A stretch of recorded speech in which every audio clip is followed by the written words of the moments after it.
Here we are doing the second part of our discussion about Honduras country and culture, and I hope that this will be an effective way for you to get to know a little bit about the country you're going to on our mission trip. As mentioned in the first part, the country of Honduras is about the size of Tennessee and has a wonderful diversity of land and connections with the two oceans on the north and on the south, as well as bordered by Nicaragua, Salvador, Guatemala. And it's a country with a population of about 8 million people, and it certainly is a country that you will come to know and love, I'm very sure. We've talked about the economy, transportation, education, and health. We also discussed briefly about issues of law and order and religion and the arts. And this time we'd like to go a little bit further as we discuss aspects of Honduras. We're going to start first of all with a general overview of general attitudes. There is a sense that life is hard and that change is not easy. Life is difficult, so we should look for the good things and we should enjoy them, God willing. We'll always find blessings in our lives and so forth. So that's one of the aspects of Honduras, attitude towards life. There's also an emphasis on machismo, a male-dominated society. Women are expected to be submissive, although at home they have a very important role. And so don't misunderstand that for being a concept that the woman is powerless, but is definitely a male-dominated society. The concept of time is a little different than the concept of time you may be used to. You're used to clock time, but there's an idea there of la hora latina, which is a concept of time and schedules that says, in our Latin clocks, as someone said to me one time, the individual is more important than the schedule. This is a generally accepted perspective because it could be that as they set up an appointment, for example, for when church should start or those kinds of things, it depends on transportation, it depends on many things, and so it's more difficult. People have to be more flexible. Honduran values include their Christian beliefs, basically Catholic beliefs especially, and also an emphasis on the value of land. They treasure their land. Some, of course, don't own their land, but those who do want to preserve that and keep it in the family. An emphasis on their families and their agriculture, the crops, the hard work they do with their hands, and so forth. These are all very important values.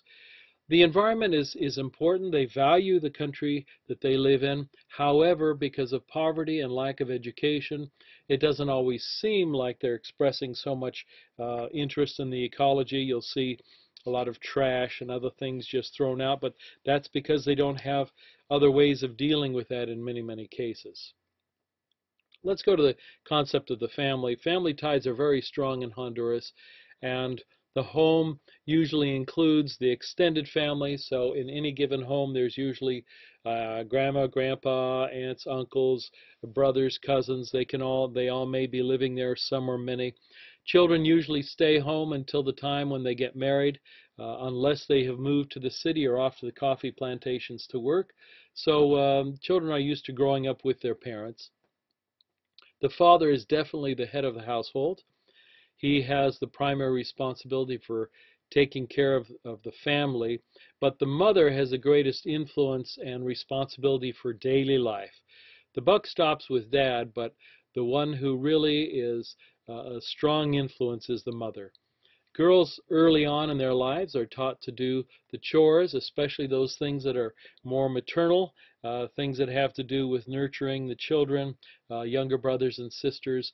They're expected also to take care of responsibilities around the house. The boys, on the other hand, tend to grow up with not much to do in terms of chores until they're old enough to go to work in the fields or in the coffee plantations, sometimes working on the streets, begging, or working in a factory, and so forth.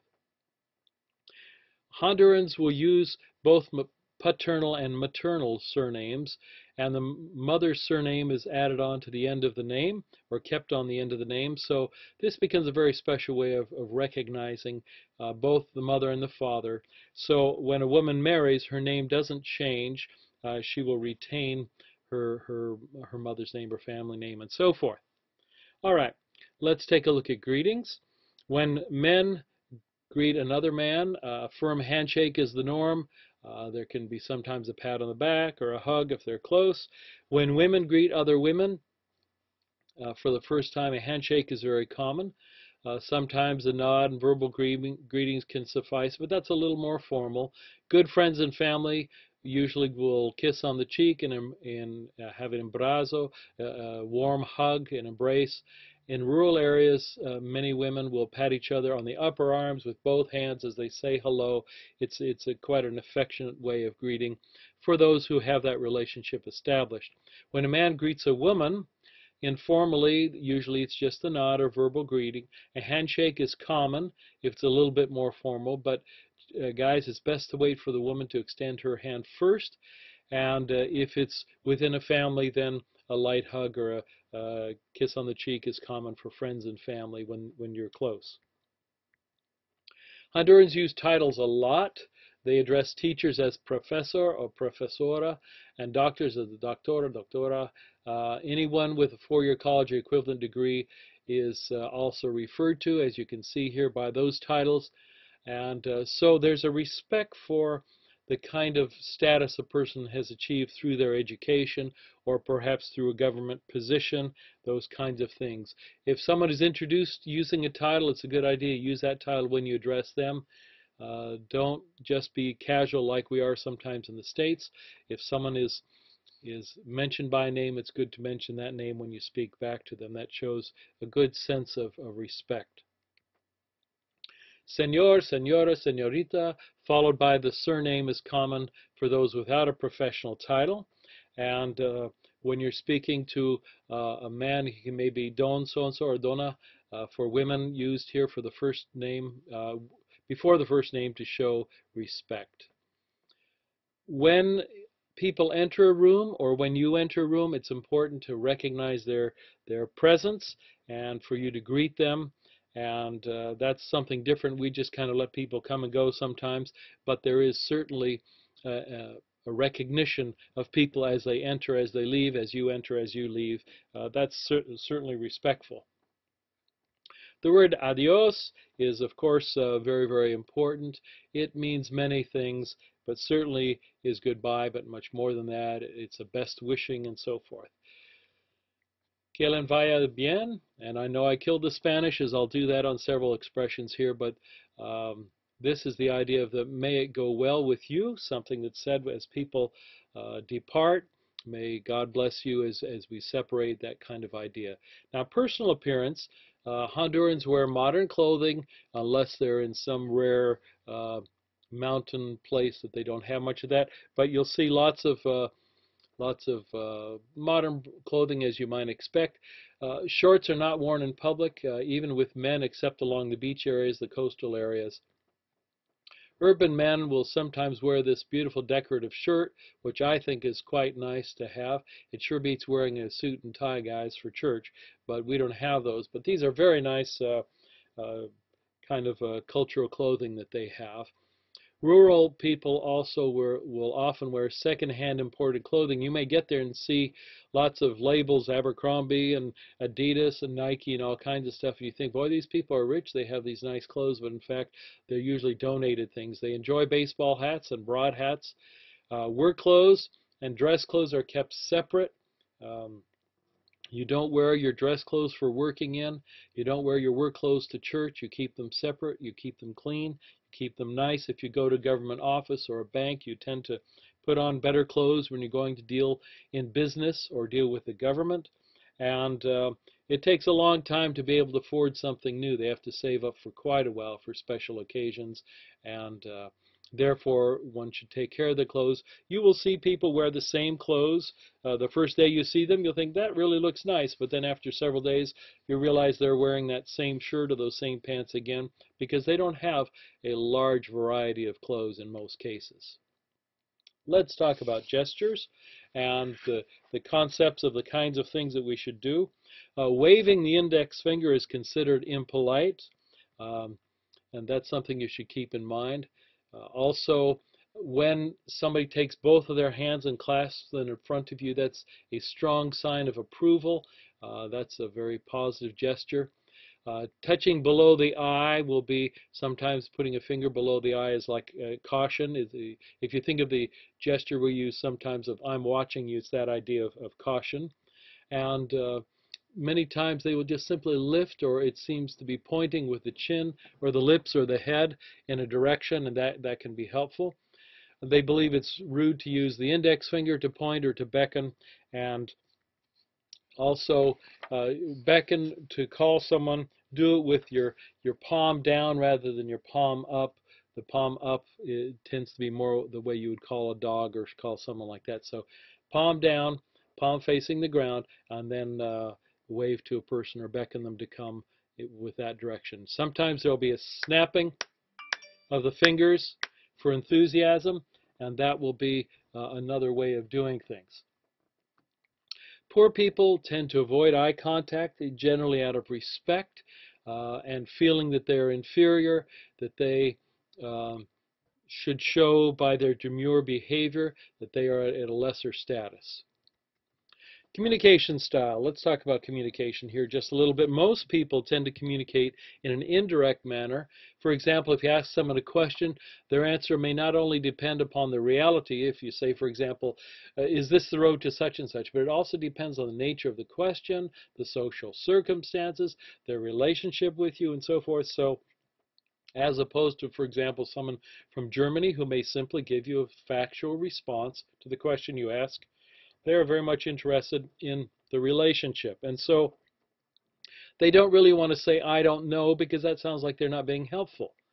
I don't know to them feels like I don't want to help you. And so oftentimes they'll tell you what they think might be the case or they think you would like to hear.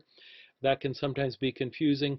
Sometimes we've had to ask people for directions once, and one person says this way, and the next person says that way, and people who don't realize what's going on may say, these people don't know what they're doing, but in fact, they're trying to be helpful. So you ask several, and if several say, well, this is the direction, then you get the idea that's actually the right way to go. Personal space is a little different in Honduras. Most of them stand less than an arm's length apart during conversations, even less if they're close friends and family. They'll almost feel like they're in your face compared to kind of a sterile European approach. On buses and other forms of public transport, they'll sit much closer to each other. Those standing are crammed together. You don't have a lot of personal space sometimes, and there's a decent amount of touching during conversations, but I must say, and I must stress this, emphasize this, do not practice this between genders as you go down. If you're a guy, don't be touching a girl on her arm or hand, her shoulders. That is not appropriate for you to do as a guest, as a visitor who doesn't have the contact with them. And as you see here, in business or formal environments and so forth, you have to earn the right to be that close to a person. It's common to see couples holding hands in public or to see two girls walking along holding hands to show that they're friends. That's perfectly acceptable. Eye contact is different, as you know, in different cultures, and eye contact in Honduras depends a lot on social status. If you're poor, you tend to avoid eye contact or drop your eyes after making contact.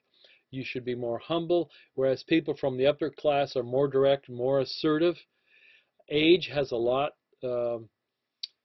less to do with it than the economic status. You know, you may be someone who's older, but if you're of a poor status, you're not as assertive as someone who's younger and rich. In any event, having direct eye contact with someone is never seen as unfriendly or rude, unless you just, of course, stare and stare and stare.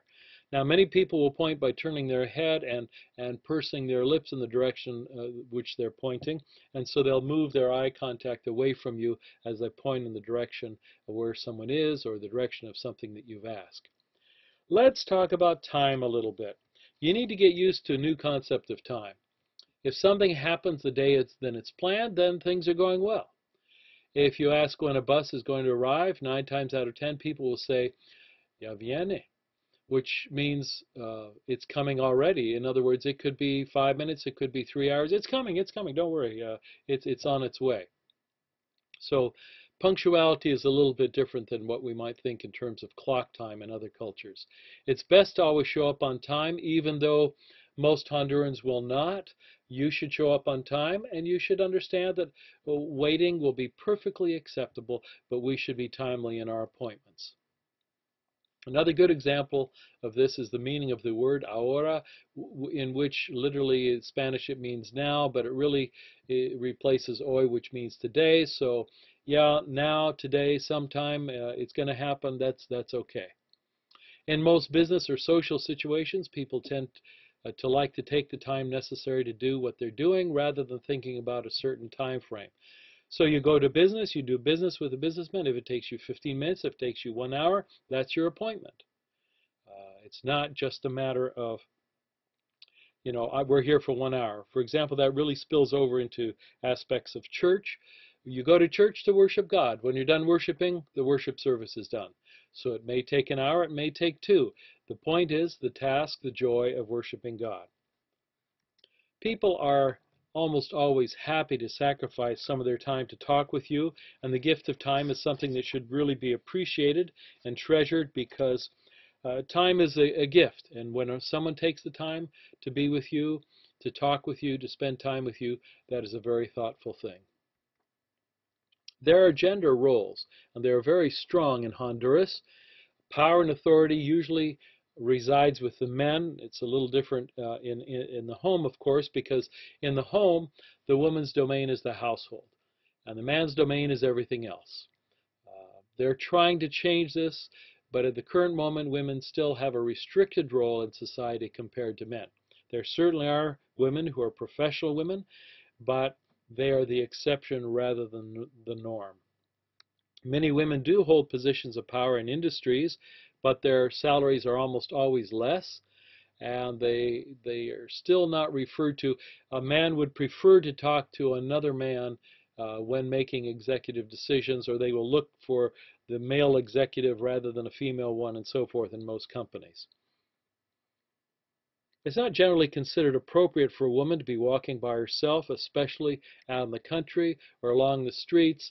That is considered to be kind of inappropriate behavior, or walking around where alcohol is being served. If a woman is there by herself, she's considered to be a target. Smoking is considered risque for women. This is more so the case in the area than we will be in the towns and the cities. Certainly, you see more smoking and more drinking by women. Uh, Many women they enjoy colorful clothing um, in the cities, and that's perfectly acceptable. Um, Honduran men will tend to be sexist. They often will make catcalls or comments that can be rude or tasteless to a foreigner. Catcalling is part of the machismo culture and is often done in the spirit of a compliment. They will think that they're complimenting a woman. I'm not sure that a woman always feels that way. She will probably feel differently, but Honduran women are used to it. They don't seem to mind as much. But you should have a sense of when it's more than just a catcall and when it's actually more aggressive behavior, because that does happen sometimes. Let's talk about taboos and decision making. Um, Avoid tossing things to people. That can be considered as something you toss to animals and to dogs. You throw table scraps on the floor, for example, for animals. It's better to hand things to people than to toss them to people. Now, the children and young people don't feel that way as much, but definitely with older folks. Hondurans very much value relationship building, and they like harmony. They're not an aggressive kind of people. It's good to avoid pushing them hard or pressuring them. They don't like lots of conflict and confrontation, and so try not to place them in situations like that. Decision making is generally from a hierarchical role, made from the top down, and it usually takes a while to get to a decision. Sometimes I've sat in committees there, the discussions that take quite a long time to make a decision because they want people to buy in, they want people to agree to what's being decided. Visiting is a very special and wonderful thing. It's a common pastime on afternoons, especially the weekends, to go and visit family and friends. And Hondurans love to have guests. They're courteous, they're generous, they like to offer refreshments. And to refuse the refreshments would be impolite, although I've found sometimes if it's a refreshment that I would prefer not to have, I usually will ask for some fruit or just a glass of water, and they'll be happy to serve that to you. If it's mealtime and you're there, they invite you to eat with the family. At the end of a visit, there should be a hospitable, respectful farewell to everyone, not just the one person you're talking to, but everyone in the home who's there in the living room or on the porch or whatever. Say farewell to each person, especially noting the head of the household. Social events, as we've mentioned, have a flexible starting time. They wait till they get a critical mass of people, enough people to begin the event, and then they'll begin, and people will join in after that. Now let's talk about food. Here you see one of the wonderful foods that they have in Honduras. Breakfast takes place between 6 and 8:30, main meal around noon, a lighter evening meal, and you can see that they also will have time for coffee breaks, late morning, mid-afternoon, and so forth. Meals generally are not rushed. It's not a fast food mentality, although that is changing. Meals should be eaten and enjoyed, and manners are important. Both hands, but not the elbows, are above the table. Fork in the right hand, knife in the left. Many will use tortillas instead of utensils, and sometimes families will not have a chance to eat together, and it's not just because they don't want to, but sometimes they don't have enough plates, or they don't have enough space, or their schedules are different schedules, and so forth. That often takes place as we visit homes. Let's look at some housing. I've put in this picture several pictures of housing so you can get some idea of the diversity here. You can see the adobe, the mud brick homes on one level, and on the other hand, a very beautiful home down in the lower left. Rural traditional homes are adobe and red tile roof. I think they're very attractive. The adobe is effective to keep the heat out in the summer and keeps the cold out in the rainy season, but of course, they are not as durable. Um, the home usually has an open door all day long for light and ventilation, and so it's a very welcoming place for greetings and so forth. Life is very difficult for the poor. In rural areas, most don't have plumbing. They have perhaps an outhouse or something like that. It can be a very difficult life for them. In the rural areas, the young people sometimes move to the cities, and oftentimes in the city they clump together in what we might call a barrio or a slum or a ghetto, places of makeshift housing that can be quite unsanitary, quite unsafe, and quite prone towards gangs and other problems. City homes of concrete with sheet metal are often common. We see more and more cement being brought in because it lasts longer, and metal or composite roofs. But one thing each home should have is a TV. And it's amazing, I've been in homes where they don't have a kitchen of any particular place. They just cook outside using wood, but they'll have a TV going and some music as well. Dating and marriage. Young women have a formal initiation or rite of passage into social life at the age of 15, 16 with an elaborate party. It's a very, very important time. And dating does not take place one-on-one early on. Dating first begins in a group setting. Young women should be accompanied by other girls at the beginning. Later, couples can go out without accompaniment, but that should be after some time.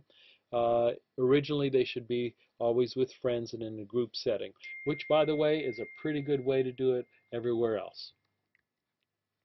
Activities are simple.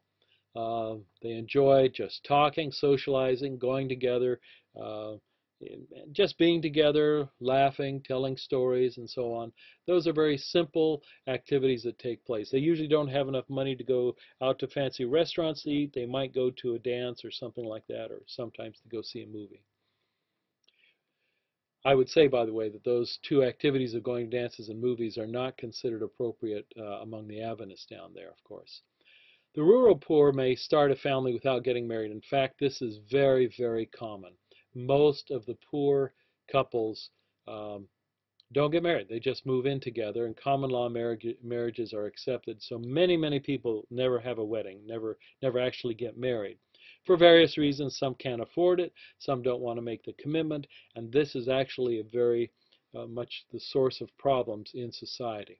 Single mothers are common in all social classes. A mother may have children from several fathers. That's unfortunate. It creates quite a sense of disability in a family and creates difficulties among the children. Single mothers often live with their parents until they're older or find another spouse.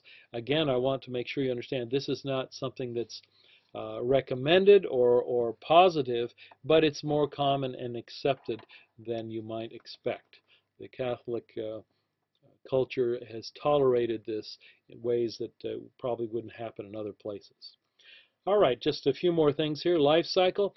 Girls celebrate their passage to adulthood with an elaborate party at the age of 15, but generally don't leave home or become independent until they get married.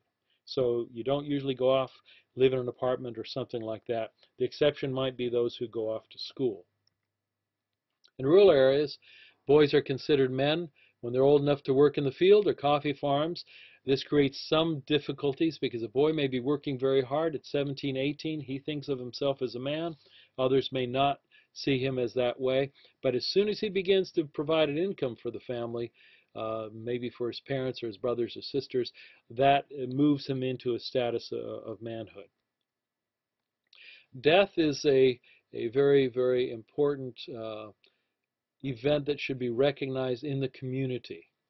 On the night a person dies, friends and relatives will get the news. They'll come and grieve and spend time, many times staying there through the night, telling stories, reciting experiences. They try to have a burial within 2 days, and then on the 9th day and the 40th day in 6 months, there are special remembrance days for the passing of someone. So I remember there was a death at the little store Pulperia there by the Hogar de Niños, and we went. We happened to be there, and there was someone who had passed away in one of the homes. So we just went as visitors and greeted the family and expressed our condolences to them, and that was very much appreciated. Even though we were not, friends of the family or relatives or anything like that, we were part of the community, and we should recognize that event. Recreation and the arts, as you can see, football is the national passion. That's the real football, soccer, as you would call it here. And boys and girls will love to watch the football games. We'll go past the national stadium. And the Honduras football team, by the way, plays in the same CONCACAF region as the United States. So there's sometimes some interesting dynamics as Honduras is playing the U.S., that little country playing the big country of America, and that gets quite interesting. Girls are more likely to go to movies and so forth. They also like to play basketball some. That's a growing sport there also. But they prefer dancing and movies to sports generally. Men especially like card games, dice games up along the coast. The influence of the Jamaicans and others has led to a lot of playing of dominoes.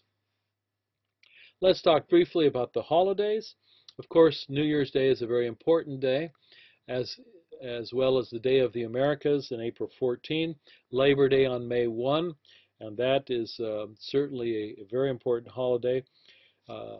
Honduras celebrates its Independence Day on September 15. It's the most popular national holiday. And with many of these holidays, there are parades and other kinds of events like that, and very definitely on Independence Day. Morazan is a national hero. His birth is celebrated on October 3. Then we have Columbus Day, celebrated on October 12. Armed Forces Day, celebrating the military on October 21. Christmas, of course, is a very, very important time. Emphasis on the Virgin Mary, nativity scenes. People sometimes will set out elaborate nativity scenes out on the front yard. And Christmas, of course, we're going to be there just a few days before Christmas, so we should note that celebration as well. Easter week, Semana Santa, is a time when uh, businesses are closed. It's a time of holidays, a very, very important time of the year. Another day that we don't have in the U.S., and I wish we did, was the Day of the Child, September 10, a popular day for children to receive sweets and greetings, and there's a celebration of children. And in many towns and many communities, the most important holiday is the holiday that honors the patron saint.